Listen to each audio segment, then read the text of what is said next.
Hey, for this video, we'll be continuing with the 2018. The last video we actually stopped at 10C, right, whereby we actually calculate the work done by the accelerating force. Okay, so this is the answer, right? Maybe I'll show you the question. Yeah, the question is motorcycle and rider have combined mass, right? So you're supposed to actually calculate the accelerating force and then find the distance traveled in 3.25 seconds, which is actually area under a speed time graph. And then lastly, the work done by the accelerating force. And as you know, work done is equal to force times distance traveled in the direction of the force. Okay, so they also mentioned that a small number use the equally acceptable approach of calculating the KE, which is then equals to the work done. So maybe I'll just do a very quick calculation here. KE, as you know, the formula is half mv square. And this is a SI unit chapter, so everything needs to be in SI unit for the formula. So the mass is actually 530, and with the speed that you have calculated in part, no, they actually give you the speed, which is 26. Okay, so remember to square it. So you should get the same answer, alright? Let's go to question 11. Okay, for question 11, it says that a cooker has a power of 200 watts. That means I must annotate it and put as P. When connected to a 240 volts main supply, so this is my V. Calculate the current. So this is simple. P equals IV. You should get 0.833 ampere. Now the cost of using the cooker for 16 hours, they want us to calculate. So whenever you see money, you see cost, right? It means that you have to calculate energy in kWh. Okay, and kWh actually stands for kilowatt hour. Okay, so kilowatt hour. Now kilowatt is the unit for power. Okay, just that the SI unit for power is watts. That means you need to convert whatever power into kilowatt. Okay, so our power over here is actually 200 watts. That means I need to convert it to kilowatts, which is 0.200 kilowatt. This only applies when you see them asking you for money, cost. Okay, if not, everything in energy chapter should be in SI unit. Okay, similarly, hour is the unit for time. Okay, but it is not the SI unit. The SI unit for time is actually seconds. Okay, therefore I need to convert every the time usage into hours if it's not already done so. So luckily over here the time is in hours, so I don't need to do any I don't need to do any conversion. However, I need to convert the power into 0.200 kilowatt. And they tell us that for every 1 kilowatt hour of energy, okay, it is costing us 25 cents. So let us calculate the energy first. Now, as you know, energy equals to power times time. So with the power that we have converted into kilowatt and the time keeping it to hours, we will get a value of 3.2 kilowatt hour. Okay, so this should be read as kilowatt hour and not kilowatt per hour, because it is kilowatt multiplied by hour to give us kilowatt hour. Then because 1 kilowatt hour is 25 cents, so I can multiply by this and I get 80 cents, which is what we should leave it in. Okay, so let's look at some comments. Large majority divided the power by the voltage to get a correct answer. Some transpose, I believe, use the equation wrongly, okay, and work out the reciprocal. So work on your math. Now for part B, straightforward linking kilowatt hour to kilowatt an hour was not well known. Okay, so every time you see money, you actually need to talk about your energy in kilowatt hour.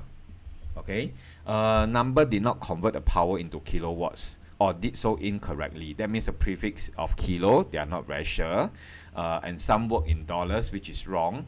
A few of these did not quote the correct unit, then multiplied by the time by the current with little success. Okay, so basically you need to take note of what I've spoken just now. Then now we go to section B. Now, whereby a ram of weight 165 Newton, so this is W, and this is the length, okay, is fixed to a lorry as shown in figure 12.1. Let's look at figure 12.1. Okay, so the 165 is over here, right?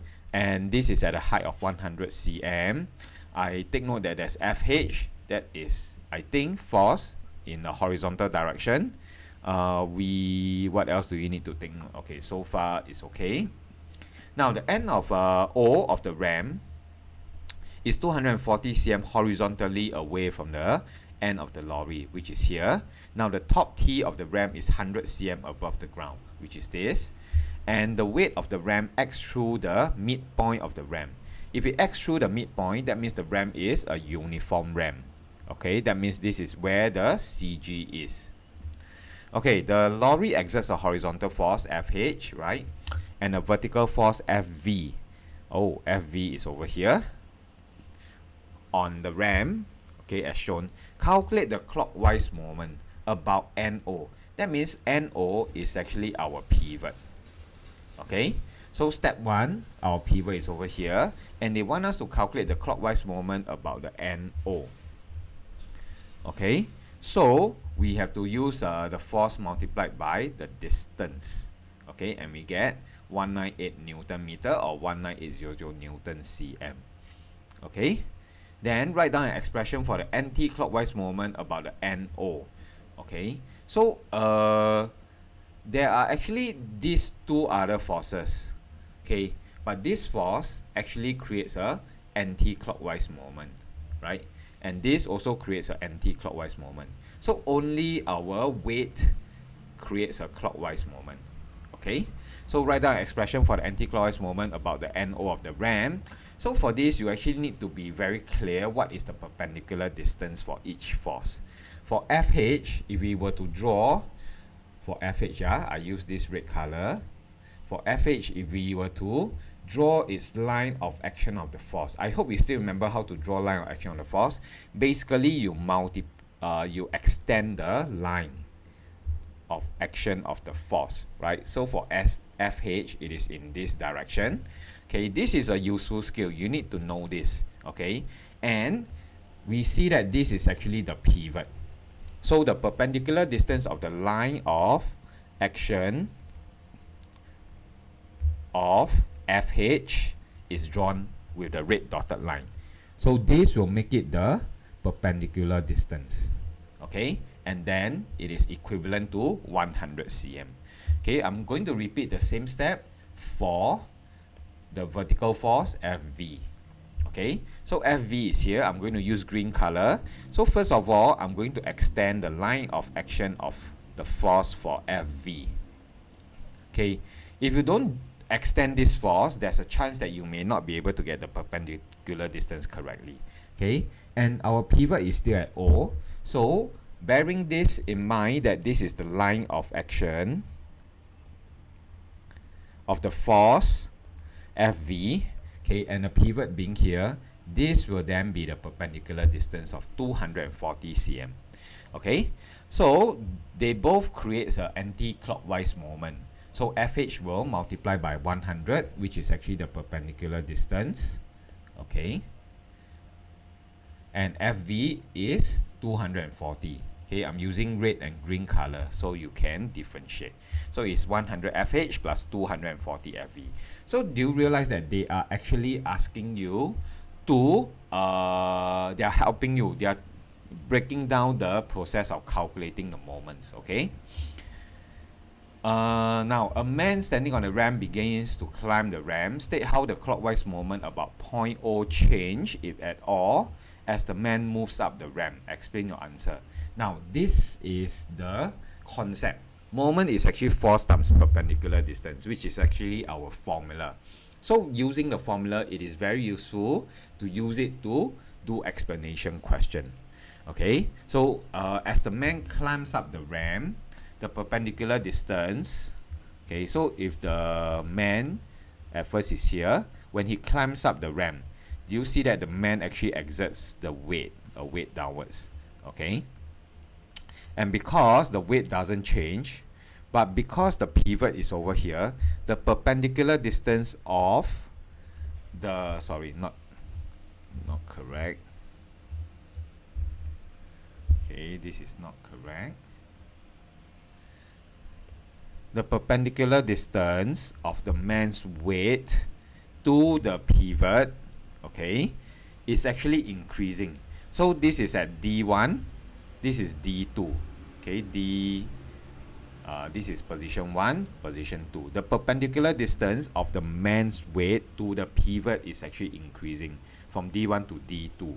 Okay, so this is what it means here. As the man climbs up the ramp, the perpendicular distance from point O to the line of action of man's weight increases.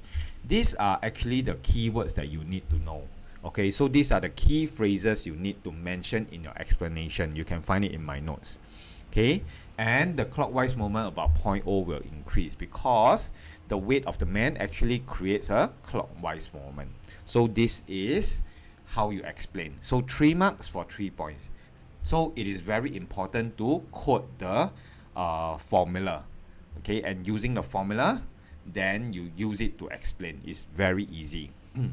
Now, suggest the point at which another force must act on the ramp. Point O. Why? Let's look at the diagram. So what are the forces acting on the ramp? We have the 165, we have FV, and we have FH, right? But we also have a normal force, okay, acting at point O, supporting the ramp. If not, the ramp will just collapse, right? So we actually have this normal force.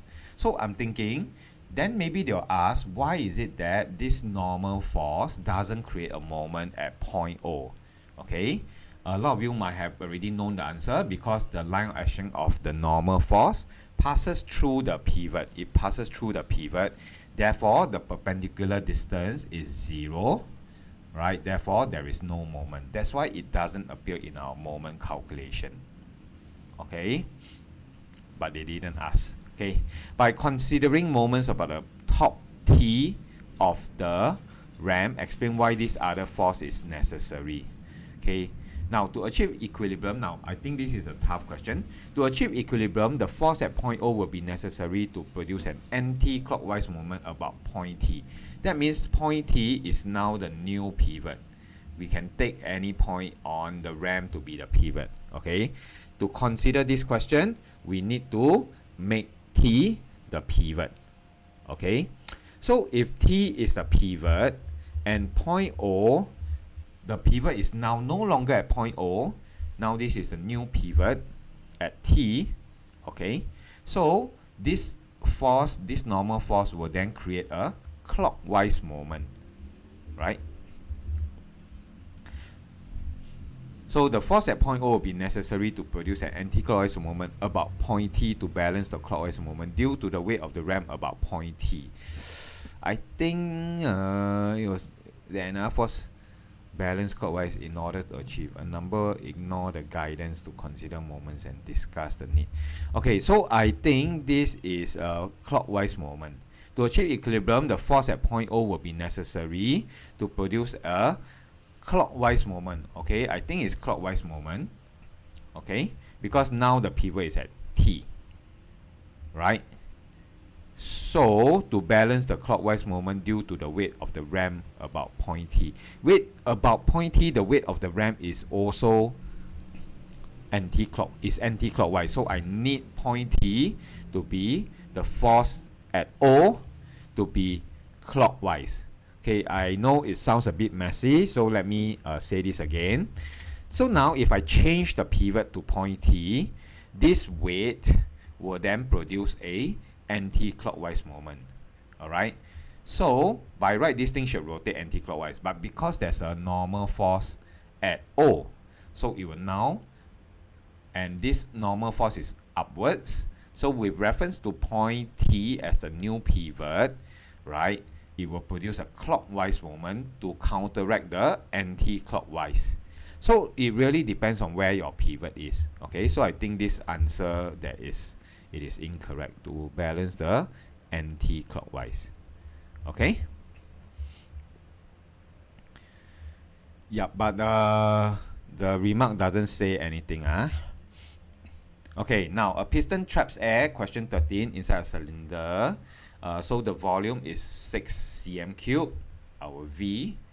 Okay, then the cross-sectional area is 14. So with this, I can actually calculate the length, isn't it? Because I have volume, I have cross-sectional area. Okay, let's see. They repeat this. The cylinder, the cross-sectional area is 14 cm square, the volume is 6 cm cube. Okay, so always take note of all this.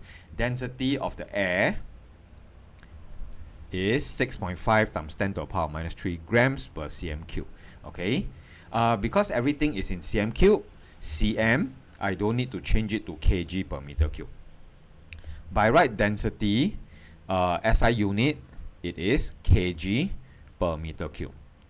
Okay, by the way, 1 gram per cm cube. Okay, how do we convert to kg per meter cube? It is multiplied by 1000. Okay, you can memorize this. Okay, so multiplied by 1000, we get 1000 kg per meter cube. So if I want to convert this to kg per meter cube, it will be 6.5 kg per meter cube. Okay, so you can try this out, but we don't really need this here because everything is in cm. Now for this position of the piston, calculate the mass. So this is simple. Mass is m. We are given density. We calculate mass, we have volume. So we should get 0.039 grams. So take note of the units. Over here, they didn't give us a unit. Now the resultant force exerted by the air on the piston. Okay, resultant force. But then there's like no acceleration, right? But because pressure equals to force per unit area. Okay, did they give us pressure? The pressure of the air above atmospheric pressure is 45 Newton per cm square. So we have pressure 45, the force is unknown, the area is actually 14. Okay, therefore our resultant force is 630 Newton. Okay, now describe the arrangement and motion of the molecule. So let's talk about the arrangement first. They are randomly arranged and spaced far apart. Then for the motion, okay, the air molecules move at high speed in random directions, colliding with each other and with the walls of the cylinder. So it is good to memorize this. Now, when a piston moves in the direction of the arrow shown on figure 13.1, let's take a look. The piston actually moves away, right? It moves away, moves to the left. Okay, the density of the air in the cylinder decreases. So this is a fact that they tell us. The temperature also decreases. So I don't know what they're going to ask. Let's take a look. State how the arrangement and motion of the molecules in the cylinder change when it moves in a direction. So you're actually comparing between two scenarios. So at first was 13.1, then the piston actually moved to the left, and they tell us that the density decreases, temperature also decreases. Then they want us to talk about how the arrangement and motion changes. So we are doing a comparison, so we have to use comparison words. Okay, now as the density of air decreases, air molecules will be further spaced apart, right? Because density is how is mass per unit volume. So the volume actually increases, correct? The volume increases, therefore they have more space. So the particles will actually be spaced out, right? So take note of the comparing words we use further. So if you use the air molecules will be far apart, you don't get this 1 mark. Now as the temperature decreases, average Ke of the air molecules decreases. This is what you need to know. As temperature increase, Ke increase. Okay. Therefore, the molecules will move with slower speed. So again, you need comparison. Okay. Maybe I look at the remarks first. Many candidates seem confused that with wider spacing, motion will be slower, and answer that the speed increase. So this is wrong. A common mistake was not to give a change, right? So they just say widely spaced. They did not say how the spacing changes. So you need to use comparative words. Okay. Let's go back to part C. Now it contains a liquid. Okay, so it's a new scenario. Now we have liquid, yeah. So there's a cork fixed in the nozzle of the syringe. Here's the cork. A force F is applied. State how the force on the cork at the nozzle compares to force F. Explain your answer. So for this is an incompressible fluid, a liquid. Therefore, the pressure is constant throughout. Okay. Meaning, if I'm here, and let's say this is pressure, the amount of pressure that I'm subjected to is P1. Over here will also be P1. Okay, so you need to know this. As the liquid is incompressible, the pressure within the liquid will be constant. Okay, but I think some of you don't really know this concept. Now, and since pressure equals to force over area, I'm now quoting the formula. And since pressure is a constant, with the area of the cork smaller than the area of the piston, I'm comparing two cases, so I use comparing words. Now, with the area smaller than the area of the piston, the force on the cork will be smaller according to pressure equals to force over area, right? So please use your comparing words. Okay, now this question is challenging, all right? So a lot of people thought that the force will be greater, which is wrong, okay? And then they use the formula to fit the wrong idea, okay? They just try to come up with some weird concept, okay? Now, a lot of people quoted the correct formula and point out that the area at the nozzle was less, but stated that this means that the force at the nozzle was greater. So the thing that students are not clear is the pressure is constant throughout. This is important. Okay. Okay, some people was to confuse force and pressure. Okay, they think that force is pressure and pressure is force, interchangeably. Yeah. Okay. So you need to take note. Now, question 14, a core wire that is connected in series with a battery is wrapped around a metal core to make an electromagnet. Okay, so that's electromagnet. So now, if you look at this, do you use right hand grip rule or Fleming left hand? Is there any external magnetic field? If there is no external magnetic field, then it is using right hand grip rule. And when the switch is closed, this is the positive, this is negative, current comes up from positive. You are to trace the direction of the current. So the question may not be asking for this, but I'm just revising at the same time. So using a right hand grip rule with your fingers pointing in the direction of the force, in the direction of the, so this is my right hand, okay, with the fingers pointing in the direction of the current, okay, then this will be the north. So here will be north and here will be south. Please try it.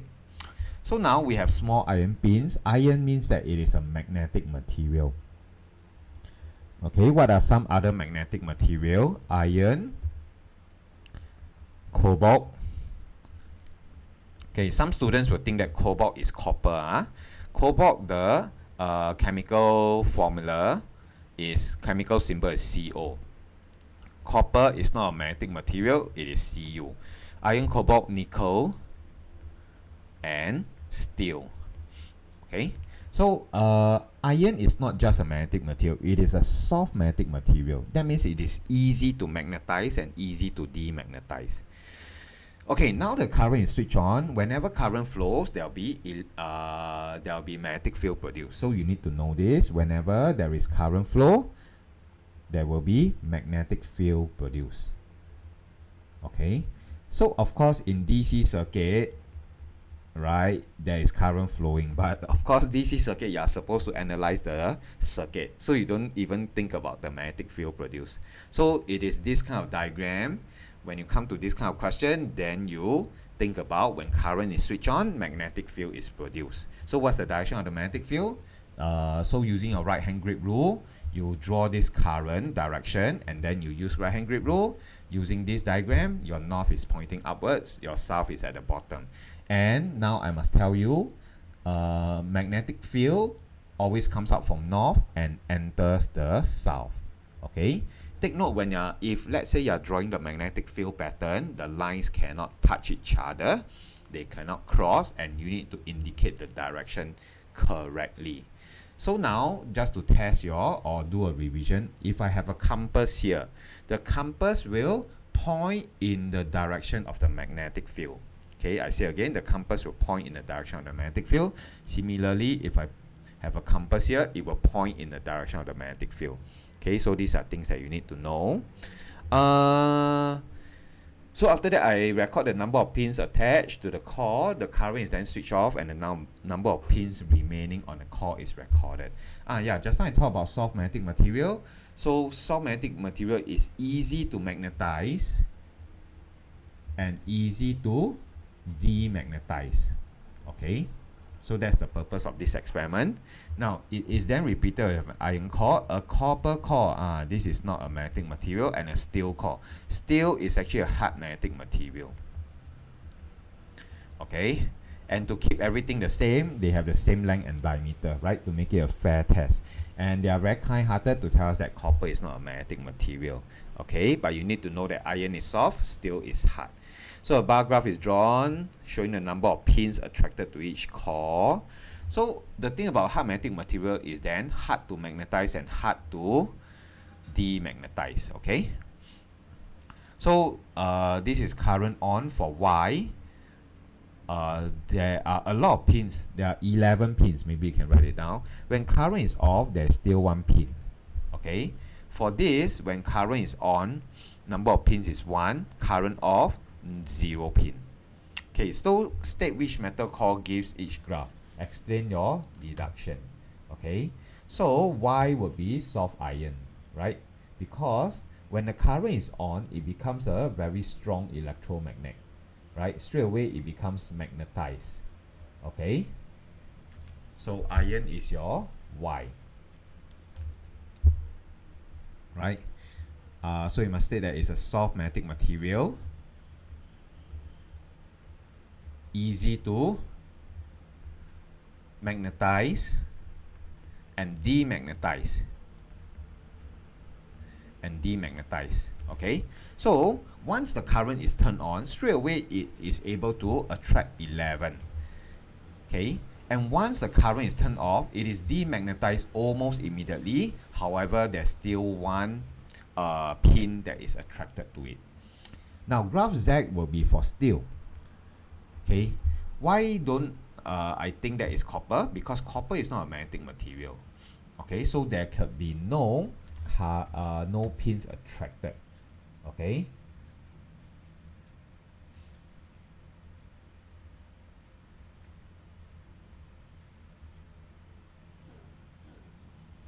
so steel is a hard magnetic material, so it is hard to magnetize. It is very difficult to turn it into a electromagnet in the shortest time, so therefore it can only attract 1 pin. Okay, yeah.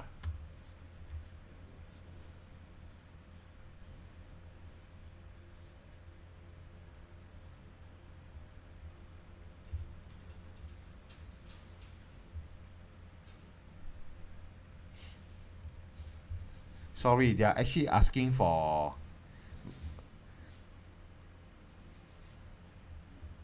copper, you know.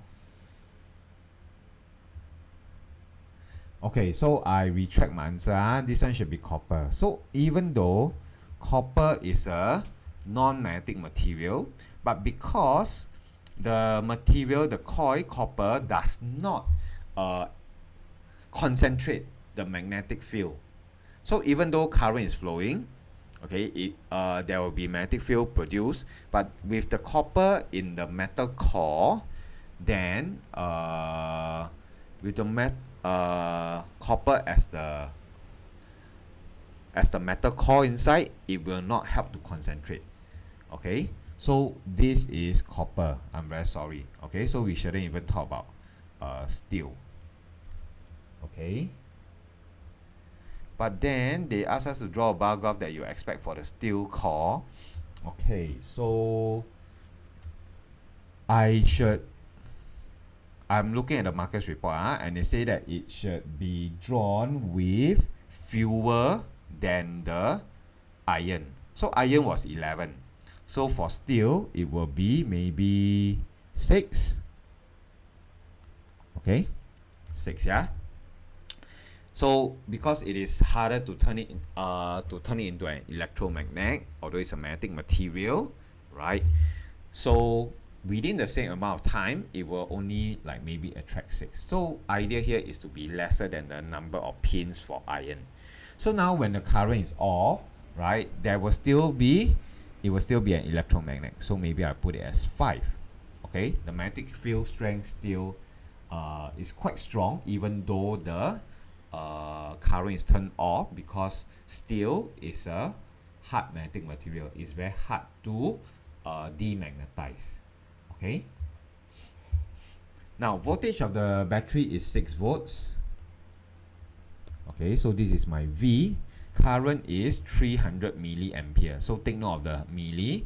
So the current is actually 0.30 ampere. How do I convert milli? Milli has a value of 10 to the power minus 3. Okay, so from prefix to no prefix, meaning 300 milliampere, it has prefix to no prefix of ampere. I need to multiply by value of prefix. So you need to memorize what is milli. So 300 times 10 to the power minus 3, I get 0.30 ampere. So calculate the resistance. Now V equals to IR. Okay, so I can actually use my current as 0.3 so that I don't need to have my R in some weird number. So R equals to 6 divided by 0.3, so I'll get 20.0 ohm. Okay, so 2 marks for this. Okay, the original coil in 14.1 is removed from the iron core. So I remove the coil and replaced by another coil. That means I will have iron core, still iron. Okay, this second coil is made from thicker wire of the same length as the original coil. So when it comes to thickness, I think of this R equals to rho L over A. State how the strength of the electromagnet with the new coil compares with the strength of the original magnet. Explain your reasoning. So if I'm still using the same material of the coil, okay, so my material don't change, my length doesn't change, but my area increases because it's made of thicker wire, right? My cross-sectional area increases. Therefore, the second coil's resistance will decrease. And since V equals to IR, my V is the same, my resistance decreases, my current increase. Okay, so there'll be more current. Let me repeat this very quickly. Okay, now I'm using coil, the same core, but I replace the coil. Now this second coil actually has it's made of thicker wire, same material, but thicker wire. That means the area, cross-sectional area increase, but the length is still the same. So I need to bring in this formula, R equals to rho L over A. Because it is of the same material, right? So the resistivity is the same. The length dimension is the same, but area actually increases. Therefore, now I'm divided by a larger area, my resistance will go down. And because V equals to IR, my resistance go down. I have the same voltage across it, my current will go up. So I will end up with more current.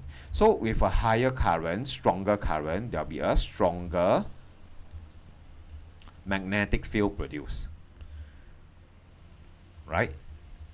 Stronger magnetic field produced. Because when current flows, it produces a magnetic field. Stronger current, stronger magnetic field. Alright? So state how the strength will increase. Okay?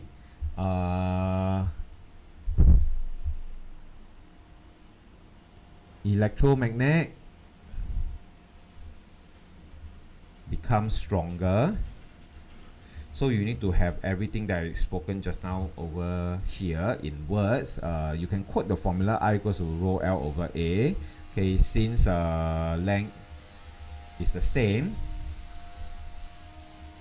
and area increases, therefore the resistance decreases. And then using V equals to IR. Okay, therefore the current is larger. If the current is larger, that means it will become a stronger electromagnet. Okay, now state one factor that must be kept the same in order to make a fair comparison between the two coils.